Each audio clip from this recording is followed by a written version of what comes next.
Hello everyone, good morning and welcome to crazy GK trick. तो आज के इस सेशन में हम 9 जून के सभी करंट अफेयर को यहां पर डिटेल में डिस्कस कर लेते हैं। एक एक फैक्ट, एक एक क्वेश्चन को आराम से सुनिए। पीडीएफ क्रेजी जीके ट्रिक के एप्लीकेशन पर चेकआउट कीजिए, विजिट कीजिए, वहां पर आपको मिल जाएगी। चलिए, सबसे पहला क्वेश्चन देखेंगे 9 जून के करंट अफेयर का। इंपॉर्टेंट है, ध्यान से सुनना। नॉर्वे चेस टूर्नामेंट 2025 का खिताब किसने जीता है? आप सभी ने अभी एक रील देखी होगी, एक क्लिप देखी होगी, काफी वायरल हुई है। भारत के डी गुकेश और नॉर्वे के मैग्नस कार्लसन के मध्य में चेस का एक इवेंट था, नॉर्वे चेस टूर्नामेंट में ही, जिसमें भारत के डी गुकेश ने मैग्नस कार्लसन को हराया था। उसके बाद मैग्नस कार्लसन ने गुस्से में टेबल पर अपना जोर से हाथ मारा था और उसके बाद वो रील काफी वायरल हुई है। यह नॉर्वे चेस टूर्नामेंट की ही घटना है। 2025 में ये जो टूर्नामेंट है, इसका खिताब मैग्नस कार्लसन ने ही अपने नाम किया है। कहां के खिलाड़ी हैं? तो ये नॉर्वे के खिलाड़ी हैं। देखिए, दो तरह के इवेंट यहां पर आयोजित किए गए, एक तो मेंस कैटेगरी और एक विमेंस कैटेगरी। तो यहां पर हम पहले मेंस कैटेगरी की बात करते हैं। विनर कौन? Magnus Carlsen. जो पॉइंट टेबल है उसमें मैग्नस कार्लसन के 16 पॉइंट थे, सबसे ज्यादा। तो पॉइंट के आधार पर मैग्नस कार्लसन नॉर्वे के विनर रहे। इन्होंने जो इनका आखिरी मैच था ना, वो अर्जुन एरिगेसी के साथ था। हालांकि यह ड्रॉ हुआ था और ड्रॉ होने के बाद 16 पॉइंट थे मैग्नस कार्लसन के पास, तो ये टॉप पर थे, तो ये हो गए विनर। सेकेंड नंबर पर रहे हैं फेबियानो कारुआना, जो कि यूएसए से आते हैं। और तीसरे पर भारत के डी गुकेश या डोमा राजू गुकेश, इंडिया के हैं, चेन्नई तमिलनाडु के रहने वाले, ये तीसरे स्थान पर रहे हैं। यहां पर यह याद रखिएगा कि मैग्नस कार्लसन का यह 7वां नॉर्वे चेस टूर्नामेंट का खिताब है। कहां के हैं? नॉर्वे के। ठीक है। इसके अलावा अगर हम विमेंस कैटेगरी की बात करते हैं, तो विमेंस कैटेगरी का खिताब एन्ना मुजचुक ने अपने नाम किया, जो कि यूक्रेन की रहने वाली एक शतरंज प्लेयर है। तो ये पहले स्थान पर रही। सेकेंड पर ली टिंगिन, जो कि चाइना की है, सेकेंड पर रही है। और कोनेरू हम्पी, जो कि इंडिया की है, इंडियन चेस प्लेयर, ये रही तीसरे स्थान पर। तो पहले पर यूक्रेन की अन्ना, सेकेंड पर ली चाइना की, और थर्ड पर कोनेरू हम्पी इंडिया की। यह है विमेंस कैटेगरी। तो दोनों कैटेगरी को याद रखिएगा, दोनों में थर्ड पर इंडियन रहा है। उधर डी गुकेश और इधर है Koneru Humpy. Norway chess tournament हर साल इसका आयोजन किया जाता है। इस साल 26 मई से लेकर 6 जून 2025 तक इसका आयोजन किया गया। डी गुकेश की यहां पर बात कर लेते हैं, तीसरे नंबर पर रहे। तमिलनाडु के चेन्नई में इनका जन्म हुआ है, तमिलनाडु के चेन्नई के रहने वाले हैं। 2019 में भारत के 60वें शतरंज ग्रैंड मास्टर बने थे और दुनिया के तीसरे सबसे यंग ग्रैंड मास्टर शतरंज के। 2023 में player of the year Asian chess federation के द्वारा इनको घोषित किया गया। भारत सरकार ने इसी साल 2025 में इन्हें मेजर ध्यानचंद खेल रत्न अवार्ड से सम्मानित किया है, क्योंकि लास्ट ईयर 2024 में इन्होंने वर्ल्ड चेस चैंपियनशिप का खिताब जीता था, डिंग लिरेन चाइना के खिलाड़ी को हराकर। सिंगापुर में यह खिताब हुआ था। इसके अलावा 2024 की डी गुकेश की उपलब्धियां देखें तो कैंडिडेट टूर्नामेंट जीता था 2024 में, और 45वां चेस ओलंपियाड जो कि बुडापेस्ट में हुआ था, वो भी डी गुकेश ने ही अपने नाम किया। ठीक है। यहां पर नॉर्वे चेस टूर्नामेंट की हमने बात की है, तो नॉर्वे की भी बात कर लेते हैं। एक यूरोपीय देश है, कैपिटल है ओस्लो। नॉर्वेजियन क्रोन यहां की ऑफिशियल करेंसी है, और नेबर कंट्री में स्वीडन और फिनलैंड, ये नॉर्वे की नेबर कंट्री है। ठीक है, स्वीडन और फिनलैंड। डन। आगे आइए। किस टेस्ट सीरीज का नाम बदलकर तेंदुलकर एडरसन टेस्ट सीरीज रखा गया है? तो जैसे आपने एक नाम सुना होगा, बॉर्डर गावस्कर ट्रॉफी, है ना, भारत और ऑस्ट्रेलिया के मध्य में एक टेस्ट सीरीज है। उसी की तरह पर इंडिया और इंग्लैंड की टेस्ट सीरीज को नाम दिया गया है Tendulkar Anderson test series. Answer हो जाएगा आंसर बी। यहां पर सचिन तेंदुलकर के नाम पर तेंदुलकर, है ना, सचिन तेंदुलकर भारत के बहुत ही फेमस प्लेयर, और इंग्लैंड के एक फास्ट बॉलर रहे हैं जेम्स एंडरसन। इन दोनों के नाम को मिक्स करके इस सीरीज को नाम दिया गया है तेंदुलकर एंडरसन ट्रॉफी। इंडिया और इंग्लैंड के मध्य में अब यह टेस्ट सीरीज आयोजित की जाएगी। अभी तक दोनों देशों के मध्य में जो टेस्ट सीरीज आयोजित की जाती थी, दो नामों से जानी जाती थी। जब इंडिया इंग्लैंड जाती थी टेस्ट सीरीज को खेलने के लिए तब उसे पटौदी ट्रॉफी कहा जाता था। जब इंग्लैंड की टीम इंडिया आती थी तब उसको नाम दिया जाता था एंथोनी डी मेलो ट्रॉफी। तो ये दो अलग अलग नाम है। इंडिया इंग्लैंड गई तब पटौदी ट्रॉफी खेली जाती थी, और इंग्लैंड की टेस्ट क्रिकेट टीम जब इंडिया आती थी तो ये एंथोनी डी मेलो ट्रॉफी खेली जाती थी। अब इन दोनों नामों को हटाकर मिक्स किया गया है और नया नाम दिया गया है तेंदुलकर एंडरसन ट्रॉफी। अब ये खेली जाएगी। ठीक है, दोनों अलग अलग जब थी तो एंथोनी डी मेलो ट्रॉफी 1951 में शुरू हुई थी और पटौदी ट्रॉफी की शुरुआत की गई थी दोनों देशों के मध्य में, इंडिया और इंग्लैंड के मध्य में 2007 में। ठीक है, अभी ये ट्रॉफी शुरू होने वाली है, 20 जून से शुरू होगी। 4 अगस्त तक 5 टेस्ट मैच की सीरीज ये खेली जाने वाली है। भारतीय टीम इंग्लैंड चली गई है इसके लिए। सीरीज में इंडियन क्रिकेट टीम जो टेस्ट क्रिकेट टीम है उसके कैप्टन होंगे शुभमन गिल और वाइस कैप्टन होंगे ऋषभ पंत। बॉर्डर गावस्कर ट्रॉफी, कभी क्वेश्चन इससे आ जाए ये किन के मध्य में, इंडिया और ऑस्ट्रेलिया के मध्य में। ये भी 5 टेस्ट मैच की एक सीरीज है और ऊपर वाली भी 5 टेस्ट मैचों की ही एक सीरीज है। वो इंडिया और इंग्लैंड, ये इंडिया और Australia. Border Gavaskar trophy, Indian player Sunil Gavaskar और ऑस्ट्रेलिया के एलन बॉर्डर के नाम पर इस ट्रॉफी को नाम दिया गया है। 2024 के एंड में जब ये ट्रॉफी आयोजित की जा रही थी तो बॉर्डर गावस्कर ट्रॉफी 2024-25 का जो खिताब है वो ऑस्ट्रेलियन टीम ने 3-1 से अपने नाम की है इस साल। 5 मैचों की सीरीज है, उसमें से एक ड्रॉ हो गया था। 3 मैच जीते हैं ऑस्ट्रेलिया ने और 1 मैच जीते इंडिया ने। Man of the tournament Bharat के जसप्रीत बुमराह रहे हैं बॉर्डर गावस्कर ट्रॉफी में। हाल ही में आरबीआई द्वारा रेपो रेट में कितने बेसिस पॉइंट की कटौती की गई है?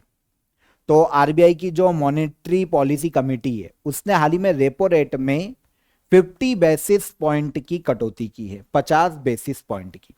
पहले अभी तक हमारी जो रेपो रेट थी वो 6% थी, अब ये घटकर हो गई है 5.5%। ओके, तो बेसिस पॉइंट के आधार पर नापा जाता है, तो 50 बेसिस पॉइंट की कटौती की गई है रेपो रेट में, याद रहेगा। ठीक है, तो पहले रेपो रेट कितनी थी 6%, अब कितनी हो गई है 5.5%। इस साल 2025 में रेपो रेट में ये तीसरी बार कटौती की गई है और ऑल ओवर अगर हम मिला के देख ले तो 100 बेसिस पॉइंट की कटौती की जा चुकी है। इस साल के शुरुआत तक भारत में रेपो रेट 6.5% थी, 100 बेसिस पॉइंट कटौती हो गई, मतलब 1% कटौती हो चुकी है, तो अब यह हो गया है 5.5% रेपो रेट। देखिए रेपो रेट को समझना पड़ेगा सॉरी, रेपो रेट क्या होती है पहले इसको समझो। एक ऐसा रेट जिस पर आरबीआई कमर्शियल बैंक को उधार देता है पैसा। अब यहां पर रेपो रेट बढ़ाई भी जा सकती है और रेपो रेट घटाई भी जा सकती है। दोनों के जो परिणाम होंगे, जो प्रभाव होंगे, इफेक्ट होंगे, वो अलग अलग होंगे। अगर देखिए रेपो रेट कब कब कम करते हैं, जब आरबीआई चाहता है या देश की जो गवर्नमेंट है वो चाहती है कि लोगों की परचेसिंग पावर बढ़े, लोग खरीदें ताकि बिजनेस को बूस्ट मिले, तब वो क्या करेंगे, रेपो रेट को कम कर देंगे। ठीक है, रेपो रेट कम होने से क्या होता है, मान लो रेपो रेट अब कितनी हो गई है 5.5%, तो इस रेट पर आरबीआई लोन दे देगा किसको, कमर्शियल बैंक को शॉर्ट टर्म। मान लो इस रेट पर कमर्शियल बैंक को लोन मिल गया, अब ये कमर्शियल बैंक लोन देंगे लोगों को, मान लो 6.5% पर, 1% खुद ने कमाया और 6.5% पर दे दिया किसको, जनता को। अब अगर ये समझिए कि रेपो रेट मान लो यहां पर 6.5% थी, तब कमर्शियल बैंक को जब इस रेट पर मिलता था तो कमर्शियल बैंक आगे 7.5% पर जनता को उधार देते थे, लोन देते थे। तो जनता लोन लेगी क्या, जब उनको इंटरेस्ट ज्यादा भरना पड़ेगा, नहीं लेगी ना। तो जब जनता लोन नहीं लेगी तो जनता के पास पैसा जाएगा नहीं, पैसा जाएगा नहीं तो वो प्रोडक्ट खरीदेंगे कहां से, सही है। तो जैसे ही अब रेपो रेट कम हुई है तो जनता को कम इंटरेस्ट रेट पर जब पैसा मिलेगा कमर्शियल बैंक से तो जनता फिर ज्यादा लोन लेगी और फिर लोन लेगी तो ऑब्वियस सी बात है खर्च करेगी कहीं ना कहीं।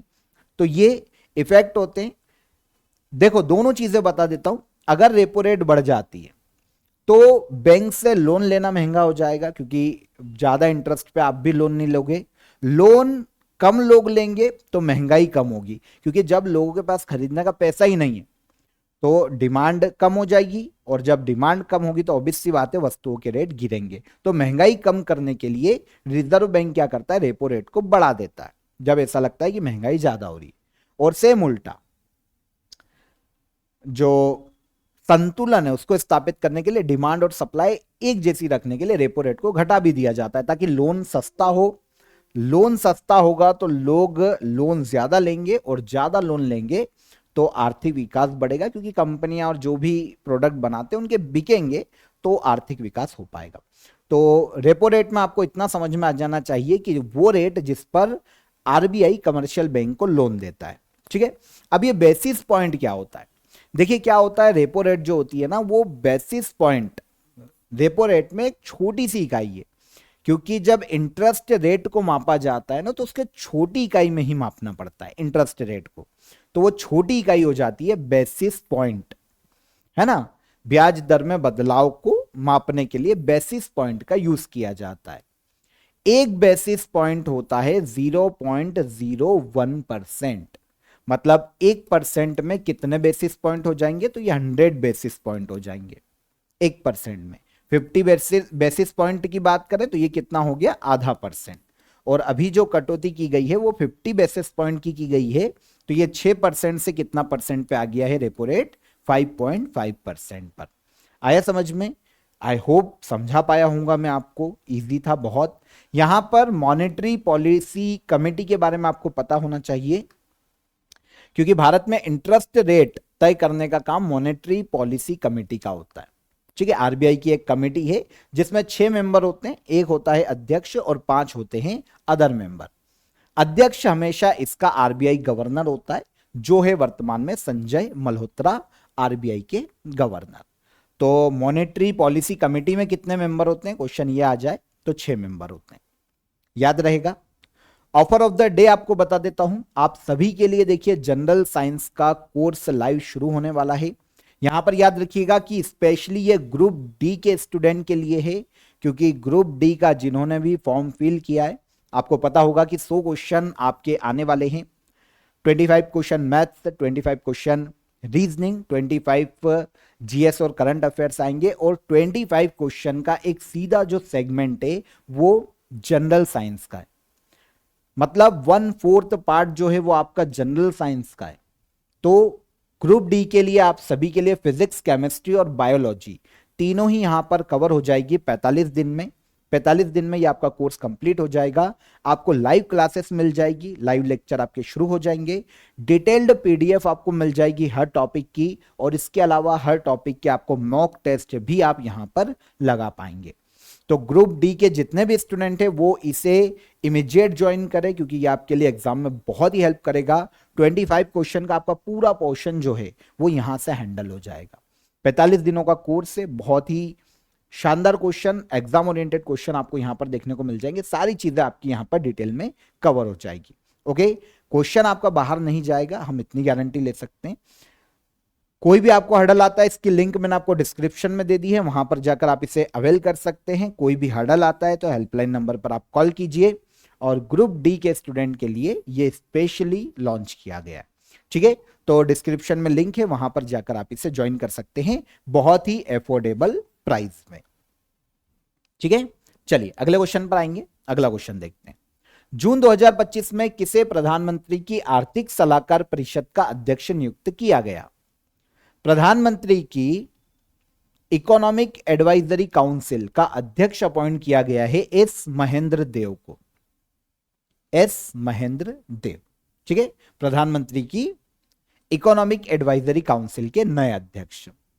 आपको पता है इस पद पर पहले जो चेयरमैन थे वो विवेक देवराय थे, पर इनकी मृत्यु हो गई थी पद पर रहते हुए, तो पिछले साल नवंबर से यह पद खाली था। लेकिन अतिरिक्त प्रभार जो है नीति आयोग के वाइस प्रेसिडेंट को दिया गया था, सुमन बेरी को, सीईओ आप इनको बोल सकते हो। सुमन बेरी के पास ये अतिरिक्त प्रभार था नीति आयोग में। विवेक देवरा ये परमानेंट, पहले बोल सकते हैं कि चेयरमैन थे, अब परमानेंट नियुक्ति वापस की गई है सुमन बेरी को हटाकर एस महेंद्र देव। वैसे भी सुमन बेरी अतिरिक्त प्रभार को ही होल्ड कर रहे थे, तो अब परमानेंट नियुक्ति की गई है एस महेंद्र देव की। याद रखिएगा, पीएम की इकोनॉमिक एडवाइजरी काउंसिल के अध्यक्ष बने। अच्छा, इकोनॉमिक एडवाइजरी काउंसिल क्या है पीएम की, यह क्वेश्चन आता है। तो ये एक प्रकार की टीम है, समझो। इकोनॉमी एडवाइजरी काउंसिल जो है ना, एक टीम है लोगों की जो कि प्राइम मिनिस्टर को इकोनॉमिक मुद्दे पर सलाह देने का काम करती।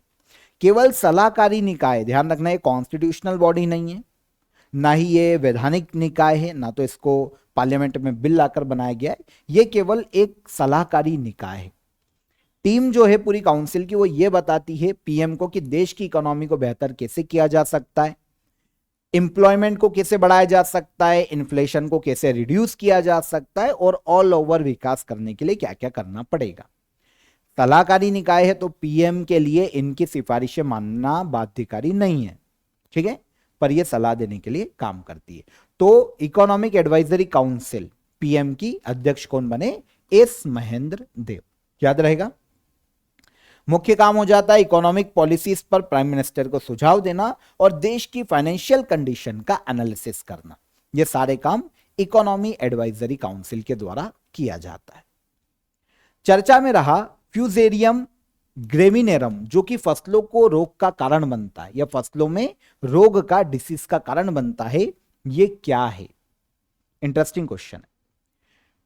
फ्यूजेरियम ग्रेमिनेरम ये एक प्रकार का फंगी है, फंगस है या कवक है, जो कि फसलों में डिसीज का कारण बनता है। अब आप सोचोगे सर अभी सुर्खियों में क्यों है। एक्चुअल में हुआ ये कि चाइना का एक व्यक्ति अभी अमेरिका गया था। अब हुआ ये कि जब वो अमेरिका एयरपोर्ट पे उतरा तो उसके पास से अमेरिका के जो सिक्योरिटी थी उनको फ्यूजेरियम ग्रेमिनियम के वो जो कवक है ना वो प्राप्त हुए। मतलब एक रोगजनक पादप जो है फ्यूजेरियम ग्रेमिनियम ये प्राप्त हुआ है। अब हुआ ये कि भाई तस्करी का आरोप लगा है चाइना पे कि कहीं चाइना एग्रीकल्चर टेररिज्म तो नहीं शुरू कर रहा है। इसमें क्या होता है, एग्रीकल्चर टेररिज्म एक नया वर्ड आपको देखने को मिलेगा। किसी भी देश की एग्रीकल्चर जो है उसको तबाह कर दो ताकि उस देश में भुखमरी से लोग खत्म हो जाए, है ना, वहां पर अनाज पैदा ना हो और फिर गवर्नमेंट का पैसा भी बहुत ज्यादा उसमें लगे। तो इससे ऑल ओवर कहा गया है एग्रीकल्चर टेररिज्म। ये एक वर्ड इजाद हुआ है।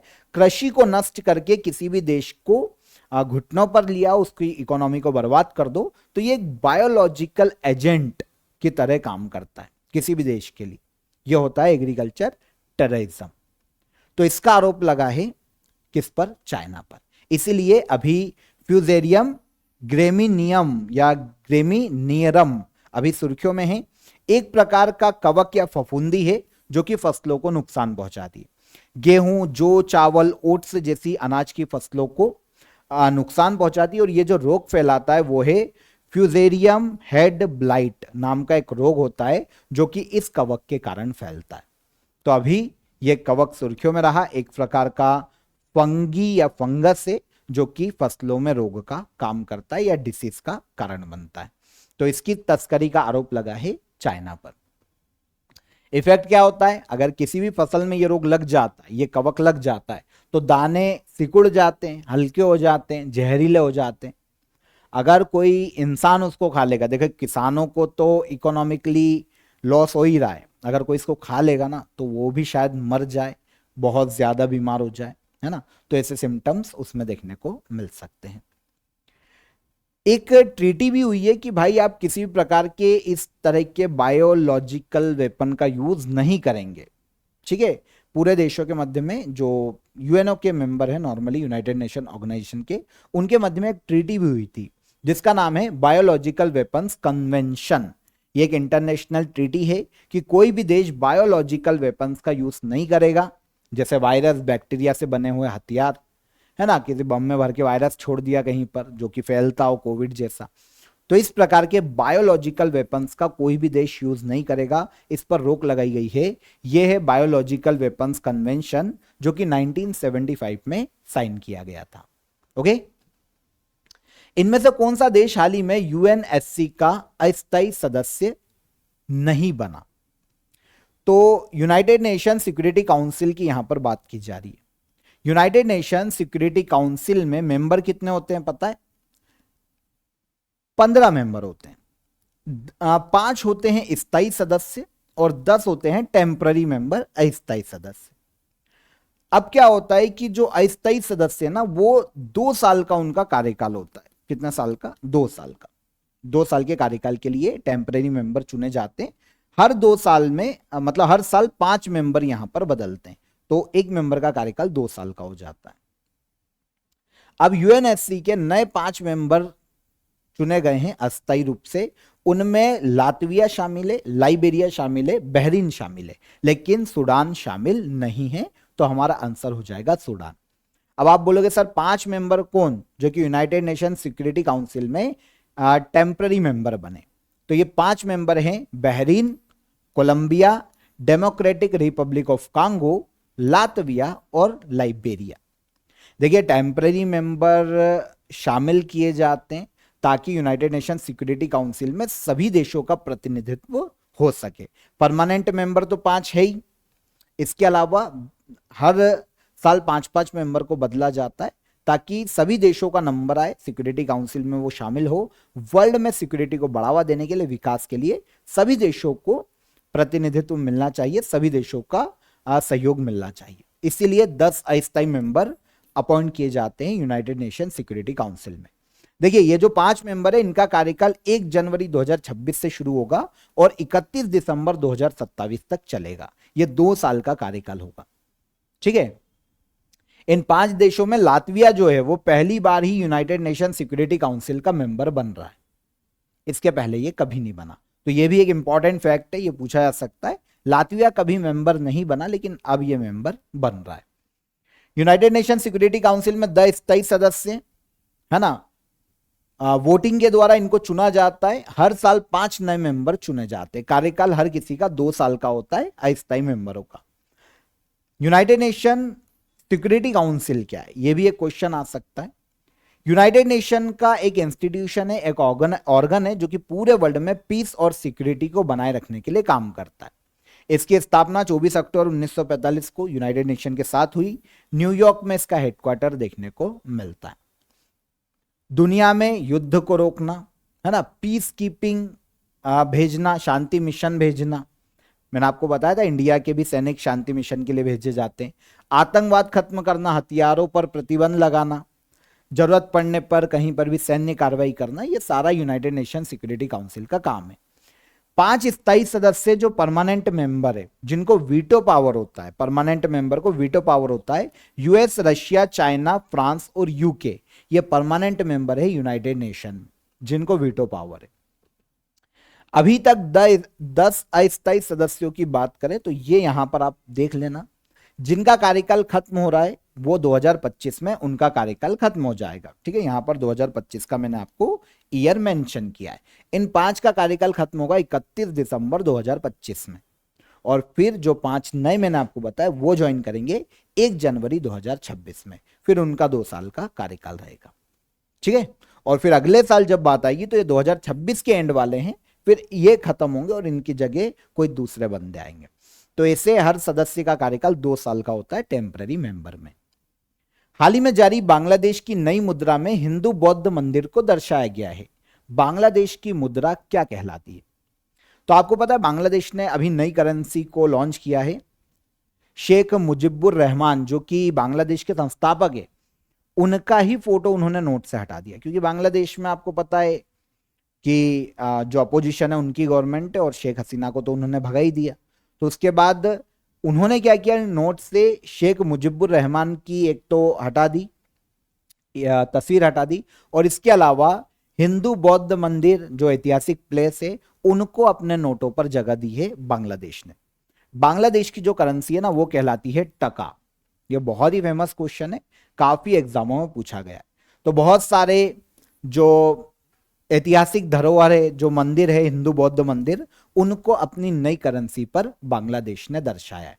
ये जो करेंसी है 1000, 500 और 20 रुपए के टके के फॉर्म में निकाली गई है। तो टका इसकी करेंसी का, बांग्लादेश की करेंसी का नाम है। बांग्लादेश की बात करें 1971 में पाकिस्तान से अलग होकर बना था। इसके फाउंडर ही थे शेख मुजीबुर रहमान, जिनको नोट से हटा दिया है इन्होंने। बांग्लादेश की कैपिटल ढाका है और यहां पर अभी अंतरिम गवर्नमेंट है मोहम्मद यूनुस की, शेख हसीना के बाद। कितने साल के कार्यकाल के लिए भारत को यूनाइटेड नेशन आर्थिक और सामाजिक परिषद का सदस्य चुना गया? United nation economic and social council का मेंबर इंडिया को चुना गया है 3 साल के लिए। 2026 में हमारा कार्यकाल शुरू होगा और 2028 तक हमारा कार्यकाल रहने वाला है। तो 3 साल के लिए यूनाइटेड नेशन जनरल असेंबली द्वारा United nation economic and security council का मेंबर इंडिया को चुना गया। आपको पता है 3 साल के लिए 18 देशों को अभी चुना गया है, जिनका कार्यकाल शुरू होगा 1 जनवरी 2026 से। इन 18 सदस्य देशों में से एक इंडिया है। United nation economic and social council जो है, पहले इसको समझना पड़ेगा, फिर हम समझेंगे कि आगे ये पता चलेगा कि ये क्या करता है, तो हमारा क्या इंपॉर्टेंस है मेंबर के रूप में, ये आपको पता चलेगा। United nation economic and social council United nation के 6 ऑर्गन में से एक है ना। इकोनॉमिक और सोशल इश्यूज से संबंधित नीतियों की सिफारिशें करने के लिए इसको बनाया गया है। यूनाइटेड नेशन को यह सिफारिशें देने में महत्वपूर्ण भूमिका निभाता है। पूरे वर्ल्ड में इकोनॉमी से रिलेटेड, क्राइसिस से रिलेटेड, सोशल इश्यूज से रिलेटेड जो भी मुद्दे होंगे उन पर सिफारिशें यूनाइटेड नेशन को देगा यह काउंसिल। इसकी स्थापना 26 जून 1945 में की गई थी। न्यूयॉर्क में इसका हेडक्वार्टर है। 54 कंट्रीज मेंबर है। 54 कंट्रीज में से 18 कंट्रीज नई चुनी गई है, उसमें से एक है इंडिया।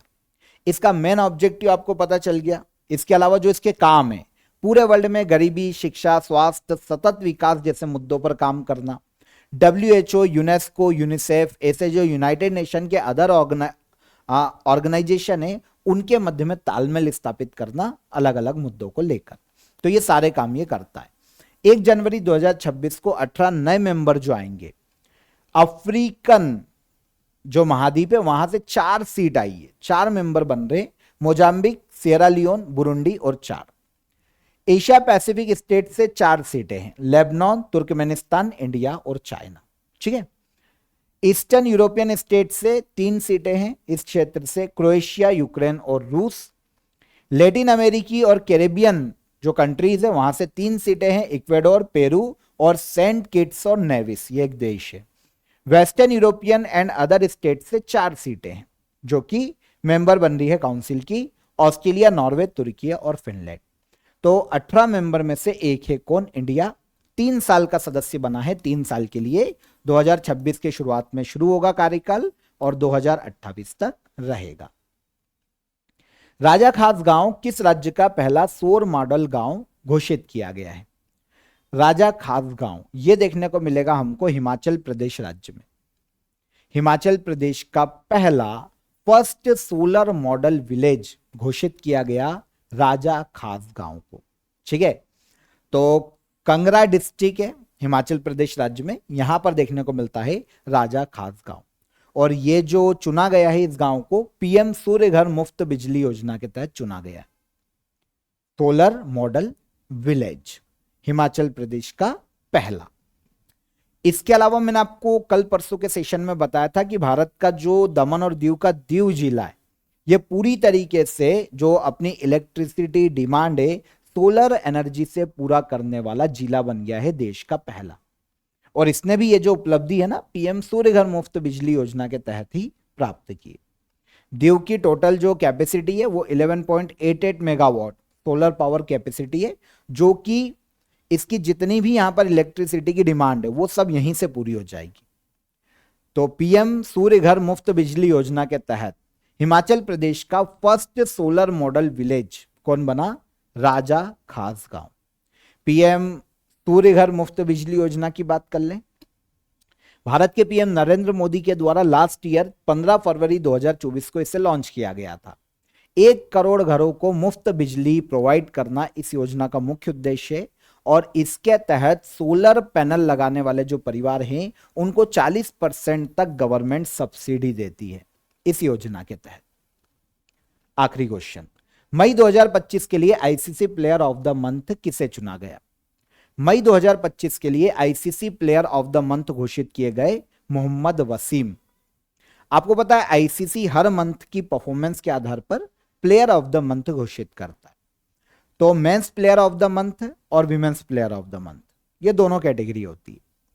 मई मंथ के लिए, मई मंथ के परफॉर्मेंस के आधार पर अब प्लेयर ऑफ द मंथ घोषित किया गया है आईसीसी के द्वारा जून में, लेकिन मई के प्लेयर ऑफ द मंथ थे। तो यूएई के कैप्टन है क्रिकेट टीम के मोहम्मद वसीम, इनको इनके परफॉर्मेंस के आधार पर मई मंथ के लिए प्लेयर ऑफ द मंथ घोषित किया गया। यह इनका दूसरा प्लेयर ऑफ द मंथ का अवार्ड है, क्योंकि इसके पहले लास्ट ईयर अप्रैल 2024 में भी ये प्लेयर ऑफ द मंथ रहे हैं और अब मई 2025 के लिए बने। विमेंस कैटेगरी में अगर हम प्लेयर ऑफ द मंथ की बात करें तो ये चलोइड ट्रॉन है, जो कि साउथ अफ्रीका की प्लेयर है। ठीक है, तो इन्हें याद रखिएगा, ट्रेन को कहां से आती है? साउथ अफ्रीका से आती है, women's player of the month, तो ये पूछी जा सकती है। और यूएई के याद रखिएगा captain Mohammad Waseem. Chloe Tryon है इनका नाम, क्लोई ट्रॉन सही कर लेना, साउथ अफ्रीका की है। ठीक है, ये पिछले महीने काफी सुर्खियों में रही थी क्लोई ट्रॉन, तो अब मेरे को याद नहीं आ रहा है कि वो सुर्खियों में क्यों थी, नहीं तो मैं आपको बताता। पर साउथ अफ्रीका की प्लेयर है, आप याद रखिएगा। Women's player of the month का अवार्ड दिया गया मई 2025 के लिए।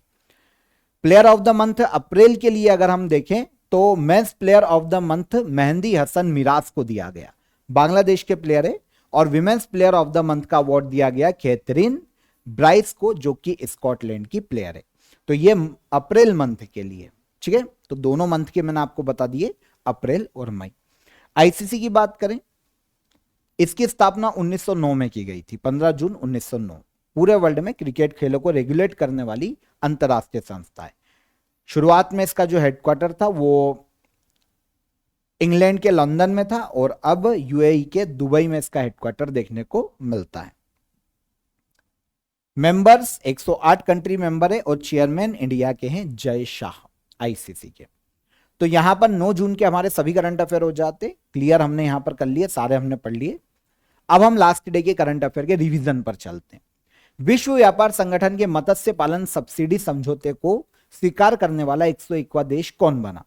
तो यह है निकारागुआ। G7 शिखर सम्मेलन 2025 का आयोजन किस देश में किया जाएगा? कनाडा में। विश्व महासागर दिवस हर साल कब मनाया जाता है? तो यह मनाया जाता है हर साल 8 जून को। भारत सरकार ने पारंपरिक चिकित्सा के क्षेत्र में निवेश को बढ़ावा देने के लिए किस पोर्टल को लॉन्च किया? तो यह आयुष निवेश सारथी पोर्टल है। ग्रेटर फ्लेमिंगो सेंचुरी हाल ही में किस राज्य में स्थापित किया गया? तमिलनाडु राज्य में स्थापित किया जा रहा है। वेस्ट पिकर एनुमरेशन ऐप, जिसे नमस्ते योजना के तहत लॉन्च किया गया है, किस मंत्रालय के द्वारा लॉन्च किया गया? तो सामाजिक न्याय और आधिकारिता मंत्रालय ने इसे लॉन्च किया है। आगे, डेटॉल ने अपना ब्रांड एम्बेसडर एमएस धोनी को बनाया। 2025 महिला एशिया कप हॉकी टूर्नामेंट का आयोजन कहां किया गया? तो ये चीन के हांगझू में किया जाएगा, है ना? कहां किया जाएगा? चीन के हांगझू में। कुसुम सी योजना किस राज्य सरकार के द्वारा शुरू की गई? इसे शुरू किया है कर्नाटक सरकार ने। और चर्चा में रहा वोल्कन डी फुएगो ज्वालामुखी कहां स्थित है? वोल्कन डी फुएगो ज्वालामुखी देखने को मिलेगा ग्वाटेमाला में। तो ये सारे करंट अफेयर कल के सेशन के हमारे यहां पर रिवाइज हो गए। अब क्वेश्चन ऑफ द डे का आंसर, किस भारतीय वैज्ञानिक को मिसाइल मैन ऑफ इंडिया कहा जाता है? तो ये एपीजे अब्दुल कलाम है। भारत के संविधान का कौन सा अनुच्छेद आपातकालीन स्थिति का वर्णन करता है? तो आर्टिकल 352, 356 और 360। नोबेल पुरस्कार भारत में किसने सबसे पहले जीता था? तो पहली बार नोबेल पुरस्कार दिया गया था रविंद्रनाथ टैगोर को। ठीक है, तो ये तीनों क्वेश्चन के हमारे आंसर हो गए।